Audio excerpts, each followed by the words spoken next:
বরফের চাদরে ঢাকায় আমাদের এই পাহাড়, আর এই পাহাড়টাকে বলা হচ্ছে 0 পয়েন্ট। আমরাই এখানে উঠবো এখন। মহাবতপুর কালিয়াচক জিন্দাবাদ। জিন্দাবাদ। আমরা দেখতে পাচ্ছি এই যে পিছন দিকে সবে যাদের যাদের বলছো যে টাকা পয়সা নাই, আমরা প্রত্যেকে কিন্তু যুব সাথীর টাকা কিন্তু ফর্ম ফিল আপ করেছি।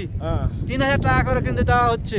আমাদের মুখ্যমন্ত্রী মাননীয় শুভেন্দু অধিকারীকে আমি বলবো যে আমাদের বিশেষ করে মহব্বতপুরের চ্যাংড়া পিলাকে একটু বেশি রকমভাবে টাকা সাহায্য করে, অন্তত পক্ষে যেন তারা ট্যুরটাকে স্যাটিসফাই ভাবে করতে পারে। 0 পয়েন্ট যেন 0 পয়েন্ট যেন আসতে পারে, হেলমেট যেন আসতে পারে, তারপরে কি হেলমেট যেন আসতে পারে। বরফটা দেখা তারপরে আরো যারা যারা আছে সবাই যেন এখানে এসে উপস্থিত হতে পারে। এই যে 0 পয়েন্ট লেখা আছে, আই লাভ 0 পয়েন্ট।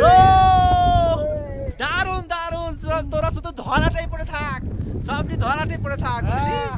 আর এই মাগির মধ্যে পড়ে থাকলে সালারা সব ছবি আমাকে দেখতে বেশি দূরে করে দিচ্ছিস, বেশি দূরে করে দিচ্ছিস না।